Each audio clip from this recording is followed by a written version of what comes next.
Hey guys, Palsteron here, and today let's talk about the endgame version of my Explosive Arrow Ballista. Now this is something I was asked about quite a bit because while a league starting scenario is nice and all, there's a lot of people who just want to play one build, or at least they want to see what to shoot for, right? Have kind of like items that are like their North Star, right? So I think it does make sense that we actually talk about this, and I want to put a little bit of a disclaimer here at this point. Right now, I'm still working with a lot of like double influence stuff, right? Stuff that you craft with Awakener Orbs.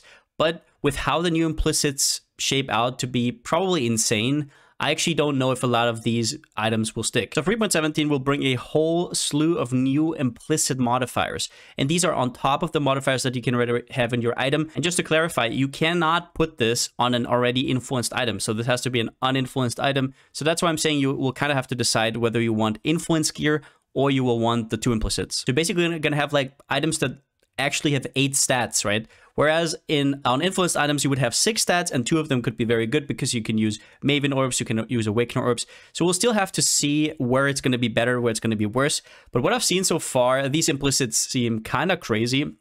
Especially, for example, on gloves, you can get like dot multiplier in the like 10 to 20 range, which is absurd, right? On top of every other stat that you can get on gloves. So we'll have to see. I can't say for sure, but this is what we have as of this recording. All right, so first up, starting with the items. Now, I want to point out that there isn't really a right way to make most builds. It just depends on what you like, right? Do you like more quality of life? Do you like more defenses? Do you like to be fast? Do you like to be high damage, right? Stuff like that. So this is just going to be a sort of balanced approach where everybody gets a little bit of their cake, but there is no way this build is set in stone, right? Obviously, these are just placeholder items for what I'm really going to do in the league, right? It really depends, right? A stat here or there can completely change how you're going to approach your build. So first up, the bow. Now, this one is a +3 bow that has a +2 additional arrow fracture mod.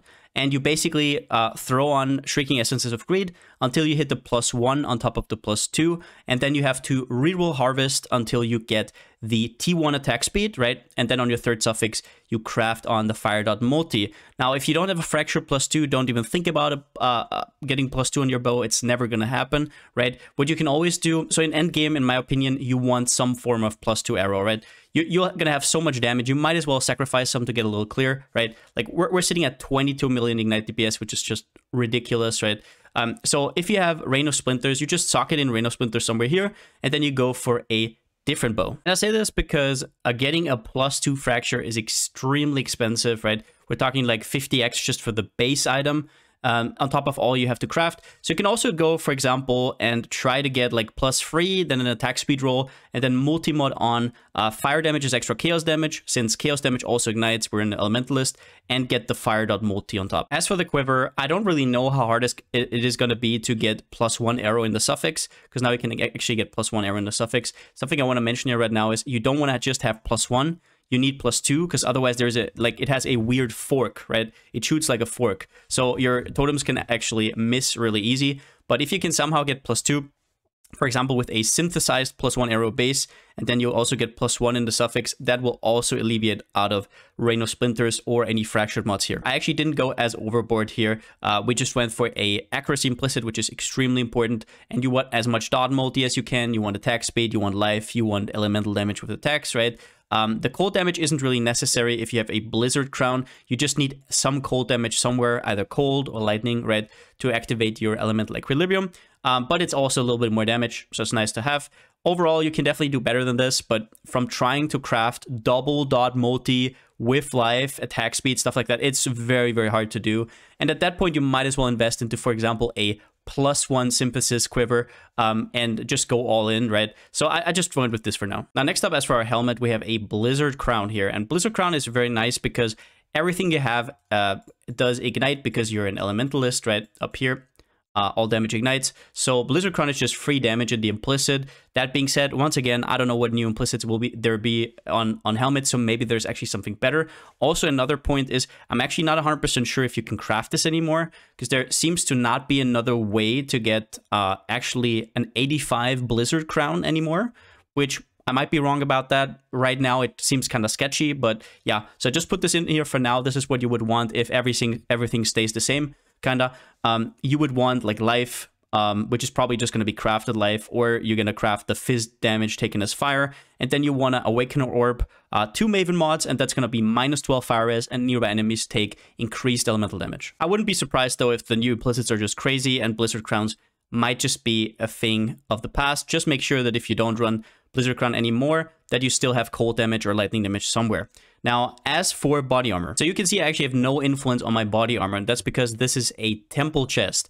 Temple chest has an implicit where you get life and max life, and basically it doesn't have any influence, but it's really hard to craft on because once you remove the temple mod one time, you cannot get it back again, right? So all I'm looking for here is a lot of life, a lot of armor, a lot of evasion, and a high spell suppress roll. Now you might ask, why the hell am I not using Maven mods, right? Like non-curse aura effect, that's just crazy with Grace Determination, stuff like that. Now I'm willing to bet that the new implicits will just be complete insanity, right?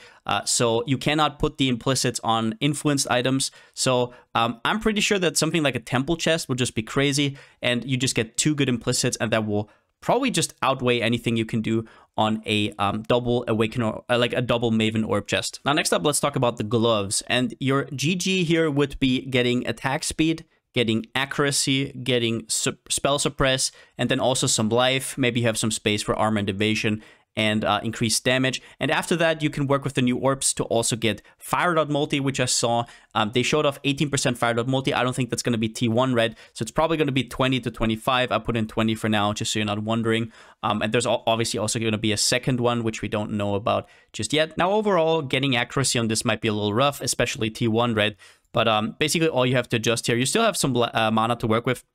We're completely on life tap, so mana doesn't work, so you can't theoretically go as far as like level 8. Now all I do for the boots is basically spell suppress, life, movement speed, and Ignite steals damage faster. That being said, Ignite steals damage faster might have to just get removed because we might just not go for an influence base. We might actually go for the implicits once again, depending on how good they are. Otherwise, you obviously go for Chaos Resistance implicit, and you also want a increased movement speed enchant if you haven't been hit recently. Do note that we do not need the Cannot Be Frozen because we're actually using Purity. More on that later.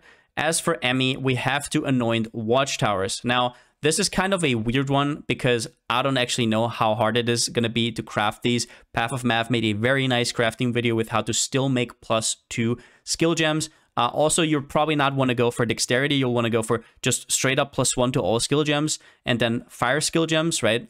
If you want to check out his video, he talks about that in his video. You also want to have life. You want to have maybe a little bit of dexterity. It doesn't matter where you get it from though.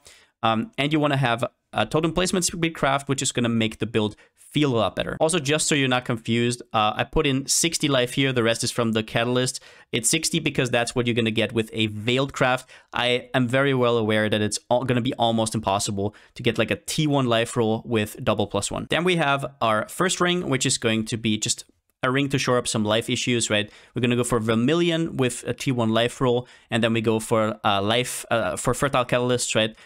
We want accuracy, we want elemental damage with attacks. A little bit of lightning res is going to be very important because we already get a lot of, more on that in a second, we get a lot of fire and cold res from uniques, right? So lightning res is going to be very, very good. If you roll anything else, you can just convert it with harvest, so it's going to be super easy. But yeah, if we have another prefix open, you go for increased damage. If you're not going for the life tap version, which I would highly recommend because it's going to feel great, you obviously go for minus mana cost instead of the damage here. And then our second ring is actually going to be one of the new unique rings they revealed, Polaric Devastation. Now, aside from giving some resistances, it being an opal ring, which is very nice, having a little bit of duration of ailments, which is always nice quality of life. There is this thing where if this is in your left ring slot, you cover enemies in ash for 5 seconds when you ignite them. And just to clarify this does work for your totems hitting the enemy because it's a debuff, right? If you think about it, for example, Frenzy on hit, totems cannot give you any like passive buffs, right? But they can degen the enemies with their hits. So yeah, if you're wondering, that is this ring right here. I just put it in as it is right now. And as you can see here, this is going to be a lot of extra damage. It is actually an incredible ring. And on top of that, it also gives 20% less movement speed to the enemies. If you think about how totems operate, right? They shoot, and in the time where they aim, if the enemy moves, sometimes they miss, right? So decreased movement speed is insane, right? And you stack that on top with the with the Snaring Spirits, which also gives them reduced movement speed. So enemies are going to be slowed quite a bit. Now, as for endgame, I just kept Daedian Dawn in here, but honestly, if you have a Mage Blood, it is by far the best belt you can have for this build. It's not even a question, right? The thing is with Headhunter, right? You can run Headhunter. Your totems actually gain all the buffs. You get all the movement speed. It actually works when your totems kill it. But if you have a Headhunter, you will have to replace Elemental Equilibrium. And that is because Headhunter will give you random weird buffs that give you fire damage, and then you hit enemies with fire damage, and it removes the exposure. So then also your Mastermind of Discord doesn't function, right? So in the end, you would have to get Corrosive Elements, which is a notable on a large cluster, which then would also give you exposure. It's a weaker exposure, but honestly, Headhunter is just really, really strong. But number one belt would obviously be a Mage Blood. That being said, Daedian Dawn is still absolutely crazy. And on top of that, I would definitely go for this this Lab Enchant. Now, Lab Enchant isn't crazy good or anything, right? But it does shore up a lot of weaknesses in terms of accuracy. You can just go a higher precision. In this build, I have like a level 3 precision. If you don't have that enchantment, but at this point, if you're that min-maxed, you might as well pay somebody to farm you a belt enchant. As for Watcher's Eye, there are a lot of good stats on, like, we're using Purity of Elements, Determination, Grace. You can also always put in like a +1 like a level 1 precision if you hit some good precision mod. I think the only good precision mod is 15% increased attack speed, but there's so much good defensive stuff. There is also movement speed while you have Grace, right? Spell Suppress is going to make your life a lot easier, but if I didn't have that Spell Suppress, for example, all I would do is I would go here and allocate Mage Bane, right? So it's not that big of a deal. Better than the armor would actually be physical damage reduction, would be straight up better. The huge one here is Chaos Resistance while affected by Purity of Elements. Now, getting Purity of Elements into the build will be quite hard because you will need Enlighten, probably level 3 or level 4, depending on your other situations, but Chaos Res is definitely worth it, right? We're also running a Amethyst Flask, actually, because I really hate being weak against Chaos damage. So yeah, since you have a ton of auras, you have a ton of options for like free stat Watcher's Eyes. Now, we have an Unnatural Instinct, which I'm going to show you on the passive traits, actually really, really good. This is, I think, Tuna actually found this one. It is incredible with the new nodes. We're going to talk all about it. And then for Lethal Pride, I'm going to show you that one as well. And as for normal jewels, I would just go for max life, which is always the most important stat in my opinion. With a build that has so much overkill damage, always look out for your defenses first. You want a ton of attack speed just to get to like 2.5 to have a very comfy time. And then you also want like burning damage, fire damage over time, whatever you can get your hands on. As for flasks, we're going to use 1 life flask. Now, this life flask, take it with a grain of salt. I'm not really sure what kind of prefix I want. I just want bleed and corrupted blood immunity in the suffix. Not really sure about the prefix at all at this stage. I don't know. We're gonna see how big the region that we got for the build actually is going to be, but you definitely want a life flask. And then I have a granite and a jade flask. Now on my prefixes, I would want as much charges gained when you hit by an enemy. This mod is just like bonkers right now. I can't believe they didn't nerf it.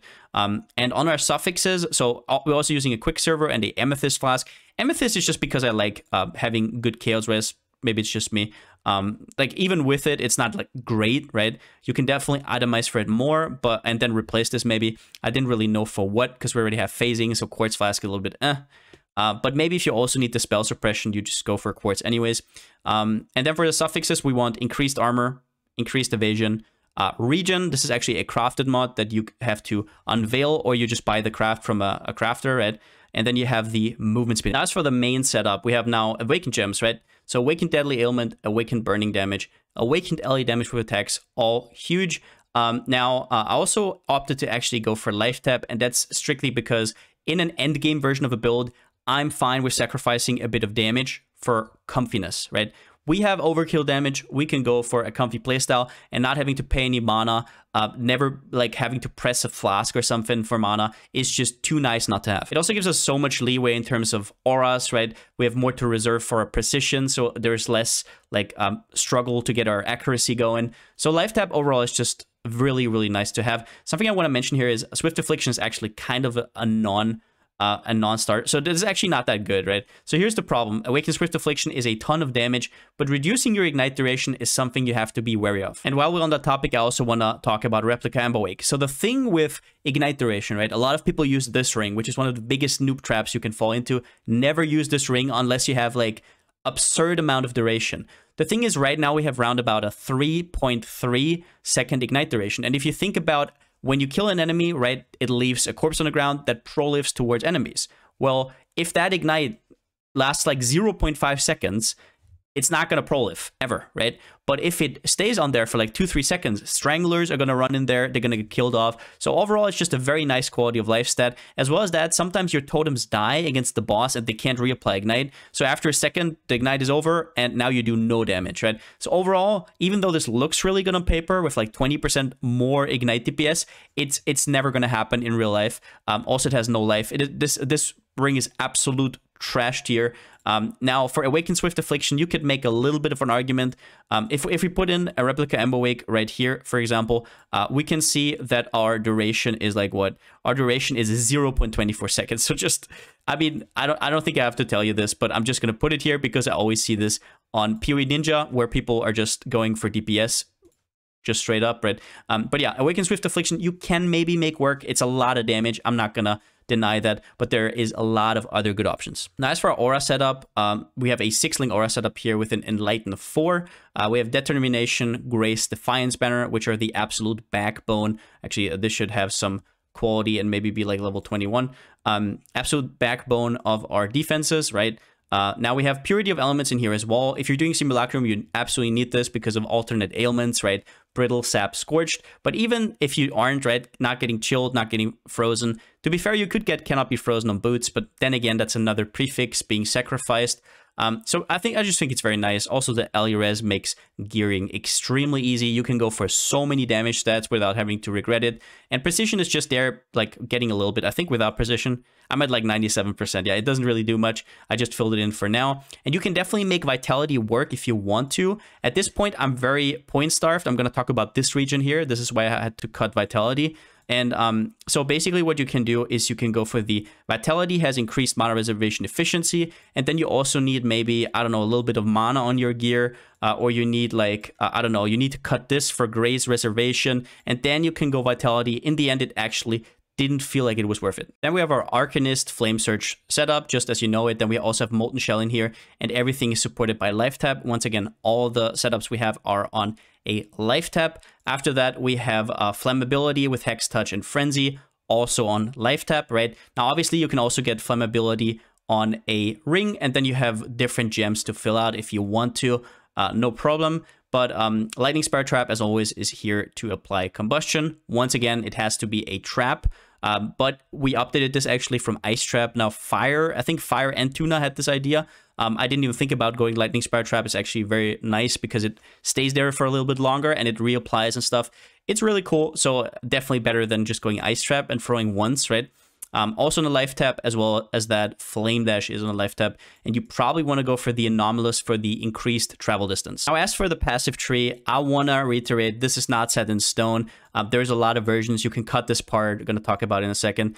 There is so many iterations of this passive tree that I can just take this one that I'm shooting for right now. It might get updated in the future. I just don't know. It's very hard to tell before you actually play the build. But as of right now, I'm really happy with what I made here. So number one thing that I want to talk about is this region here. Number one, people are talking about like Thread of Hopes here, right? And then getting Hired Killer. It's actually not worth the points even.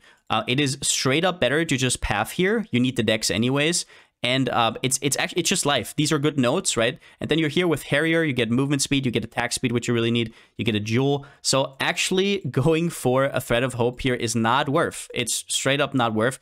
If you want Hired Killer, which is insane for the recover 2% life on kill, you should path here, honestly. Now, that being said, the way this works is if totems kill with damage over time, it actually counts as your kill. So whenever totems kill an enemy, you get the recovery 2% life on kill, which can be super nice. Now, we did fix recovery already with like kind of like 570 life regen. We have a little bit of support from our life flask, right?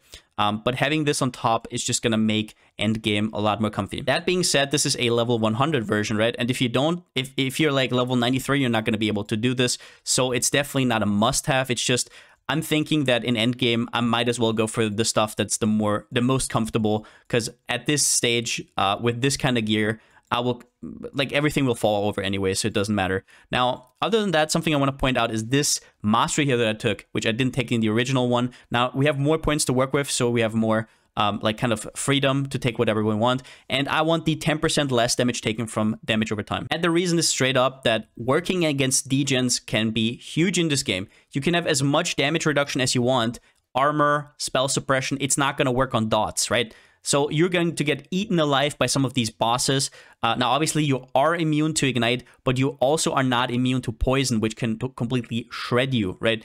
So this mastery, I feel like, is just completely overlooked. Now, we also have a large cluster setup with 2 mediums and 1 small. I'm going to explain why. So as for the largest, it doesn't really matter that much. You can go for Prismatic Heart. We can go for something else. In the end, I went for Prismatic Heart plus Burning Bright for a little bit more AoE. Who cares? Now, the important part is that you have 2 mediums, right? Number 1, you go for Sleeping Sentries, which gives you Onslaught, so you don't have to run stuff like Death's Rush on kill anymore. This is always up, also against bosses, which is huge for the attack speed for your ballistas, right? And Snaring Spirits is just incredible, right? It slows enemies down, which is huge for your totems to actually connect with like moving targets. And our second medium is going to be a fired up medium. And here we're looking for Fan the Flames. Now, Fan the Flames has the distinct disadvantage of having less of a radius than Ignite Proliferation support. But for example, if we went in here and we went for Ignite Prolif, right? You would see that this only gives you like 24% more damage. And if we ticked something off like this gives you like over 40% more damage. And it also makes it so your totems are reflect immune, so you don't just insta-die, right? So by just taking this notable, you're actually getting a ton of damage, right? Because you want the effect, but you don't want to use the support, so that's absolutely huge. You have to sacrifice for a little bit of AoE, but do not forget that we get 60% AoE from Elementalist anyways, which kind of evens it out. And then on top of that, the second notable doesn't really have a purpose, but Flow of Life is just nice. It gives you life, regen, damage over time. I can't think of a better notable, so I just put it in here. Now, the small cluster we're using is Enduring Composure. This gives you a ton of armor together with the small note here, but it also gives you an endurance charge every second if you've been hit recently. So we're basically going to have a perma 4 endurance charges actually, because you also get a 1-pointer here, which also falls into your Lethal Pride, which we're going to talk about in a second. So it's just a perfect fit into the build. Otherwise, we also took the Life Mastery, where you regen 2% of life per second while running, which is just huge because we're just placing down and we're always running around, right? So it's basically always up. Totem's Taunt, nothing really changed here to the original tree. We obviously go for Quick Recovery, which gives us life regen, and also a little bit of mana regen, which doesn't do anything, but straight up taking these free, it's like taking 3 5% life nodes and getting like a free 0.8 life regen on top. So why not, right? I think totem placement range is pretty self-explanatory. It's very nice. We get the 10% increased movement speed if you haven't taken damage recently. We already talked about this region. And now we go down to a very interesting Unnatural Instinct. So right now in PoE Planner, I can actually see this because it's already updated. But these are going to be the new nodes that are going to be here. And this is attack speed and chance to gain phasing for 4 seconds on kill. So the Bow Mastery gets removed, right? We're not going to have a chance to gain phasing on kill anymore, but we get these 2 nodes for free. And if you put a Unnatural Instinct in here, you get these free small nodes, which are like 36% increased damage in total, 3% attack speed, 12% damage here, 12% here, 12% here, 4% attack speed, 4% attack speed, 16% chance to gain phasing, 30% evasion. It's such a good Unnatural Instinct. I can't believe I didn't think about this one. So thank you for both Fire and Crouching Tuna to point this one out. This one is going to be huge. And not only huge, but also a complete savior of this build. Because not having to take these 4 points is just insane. We could not do all of this without it. So glorious. All right. Now, next up, we actually also took Master of Arena to get a little bit more regen. Also get some strength, so some flat life. It's also a notable in the radius of our lethal pride. So if you look at mods that lethal pride can roll, it's like burning damage, armor, reduced damage from crits. Double damage doesn't work for Ignite, by the way. Faster burn, which is probably the biggest one. This is like 8% more damage, just one mod. Endurance charge on kill is very cute. You can go for, I guess Fortify effect doesn't do anything. Maybe fire res, right? There's so many good things here, like life regen, 1% straight up. There is so many good things here. Physical taken as fire. Even the strength is a little bit more extra life. Totem placement speed. It is such a perfect fit. So that's why we're also taking the Master of the Arena, because it still fits in here. For now, I don't really know what I'm going to get, right? Usually what I do is I just buy a lot of Lethal Prides. I try them out. I keep the best one, sell the rest again, right? But I think for now, all I have on here is a little bit of burning damage. I think 2 times Ignites deal faster. And then I have 4% max life here. But you can get a way better Lethal Pride if you're just looking out for it, right? If you try out, you can get absurd amounts of value out of this Timeless Jewel, right? Other than that, is there anything new here? I don't think so. And then we have EE, obviously. And yeah, that kind of concludes the passive tree. So overall, what do you think about this build in endgame? It is incredible, also for endgame. And I haven't really seen a build like this in a long time, where you have a well-scaling build early that also scales into endgame. It's absolutely incredible. Now, don't be fooled by the combined total DPS. This is just like duration DPS, right? You always want to look at ignite DPS, not combined total damage, right? So this is 22 million ignite DPS. And for most people who know anything about dots, that is crazy, because dot DPS is a lot more valuable than, like, I don't know, mine or trap, like bursty DPS, right? Because it's always going to be up. It is very easy to keep up. So, I mean, this will delete absolutely everything in the game, even at 10 million. So maybe you might actually think about like deleting some of the damage on this build and just go hyper tank on like 7k life. I don't even know. I just like having my numbers go up. I guess in terms of ascendancy, I should have also mentioned that I go Bastion of Elements, but I think that's pretty self-explanatory. And yeah, overall, I think this build will be fantastic to min-max. Do I know if I'm going to get to these kind of items? I'm not sure. I usually reroll after week 1. Maybe I'm going to get there. But overall, if you would ask me, what would I go for first in these like crazy items? Definitely go first for the unique ring. This unique ring is like busted. Completely busted. I have no idea where this actually drops from, right? We know that it drops from one of the bosses, but I have no idea if that means that it's going to be a rare or something. Is it going to be one of the frequent drops like a Shaper or Elder Ring, or is it going to be really hard to get? The ring is complete crazy. So this one might actually, you might get that for like an X on like day 2. I have no idea. After that, you want to go for a +3 bow. At the start, you definitely don't want to go for the 2 additional arrows. Just go for like a Rain of Splinters. Other than that, I would just say prioritize life on your gear. This build is going to have so much damage if you build it correctly. You don't need to skim here or there and just have like 30 life on your ring or something. Better go overboard and just don't get one-shot, right? This build has a lot of defensive layers, but there's no reason to risk it and not get EXP, right? The higher you level, the more passive points you will have, so you will be able to do shenanigans like this. But that being said, I hope I could give you a little bit of an input on how this is going to look when sort of min-maxed, right? This will definitely change. I have no idea what the implicits do. Like, for example, if there's like an implicit that gives like 2% life on kill, I can scrap all of this. And now we're in a complete different world, right? So I just cannot know at this point. Also in the config tab, this is basically, yeah, this is the Unnatural Instinct. I wrote it here anyways. And the new patch multipliers down here, that's just the buff we get. Obviously, you remove these once the new patch is actually out. But yeah, I wish you a great league start. This is going to be what I'll be aiming for. Definitely follow me during the first few days of the league. I'm going to make daily updates. I will also have 2 more videos out on Explosive Arrow. Number 1 is going to be kind of like a shopping list or a to-do list, how to progress your character. Then a second video where I go over all the pitfalls and all the mistakes you can make and how to brick your character. I'm getting very interesting comments every single day, so I think that video will have to be made. A lot of things have to be clarified. That's going to come basically before league starts, so definitely watch out for those videos. But that's it for the video. If you liked it, give it a thumbs up, and if you haven't already, subscribe. As always, huge shout out to my Twitch subscribers and my Patreons. I couldn't do videos like this without you. Thank you so much for the support. But yeah, I gotta say, I'm really surprised how well this build scales. I think especially for people who just want to play one build a league, this is going to be completely viable. And I just wanted to give you like sort of an overview. I don't actually know how long I'm going to play this. Usually I reroll after like, I reroll my league starter after like 5 days and just go into like a zoomy build, something really fast, right? But this build just kind of has it all. So I might maybe do it a week, maybe even longer. I don't know. That being said, I just wanted to give you a template. Even if I'm never going to get here, at least you have something to shoot for. And with that being said, since I still don't have a slogan, see you next time.